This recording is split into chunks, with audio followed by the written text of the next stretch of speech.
GV Prakash, guide லோகர் நடிப்புல immortal. இந்த படம் ஒரு டார்க் ஃபேண்டசி மிஸ்ட்ரி த்ரில்லர் திரைப்படம். இந்த படம் ஜிவி பிரகாஷோட 25வது திரைப்படமாகவும் இருக்குது. இந்த படத்தோட இயக்குனர் மாரியப்பன் செல்லாங்கிற ஒரு இயக்குனர் தான் இந்த இம்மார்ட்டல் திரைப்படத்தை இயக்கியிருக்காப்புல. இந்த இம்மார்ட்டல் திரைப்படத்தோட டீசர் ஒரு 2 மாசத்துக்கு முன்னாடி ரிலீஸ் பண்ணியிருந்தாங்க. அதுல கைடு லோகரா இருக்கட்டும், ஜிவி பிரகாஷா இருக்கட்டும் சரியா நல்லா நடிச்சிருந்தாங்க. அது பின்னாடி விஎஃப்எக்ஸ் சூப்பரா இருந்துச்சு.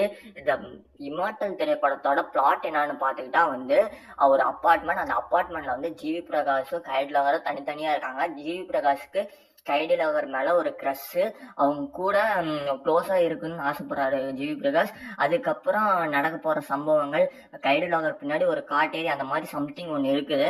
அது இவர் என்ன பண்ணுச்சுங்கிற மாதிரி இருந்தா அந்த படத்தோட பிளாட்டா டேரக்டர் எழுதியிருப்பாருன்னு நினைக்கிறேன். மேக்சிமம் இதுதான் வரும் இந்த ஸ்கிரீன் பிளே ரைட்டிங்ல ஸ்கிரிப்டா. இந்த இம்மார்ட்டல் திரைப்படத்துல இருந்து ஒரு அப்டேட் கிடைச்சது. ரிலீஸ் டேட் அப்டேட் தான் படகுல அஃபிஷியலா அனௌன்ஸ்மெண்ட் பண்ணிட்டாங்க. வர ஜூலை 23ஆம் தேதி படம் வேர்ல்டு வைட்ல 23ஆம் தேதி ரிலீஸ் ஆக போகுதுன்னு படகுல அஃபிஷியலா அனௌன்ஸ்மெண்ட் பண்ணிட்டாங்க.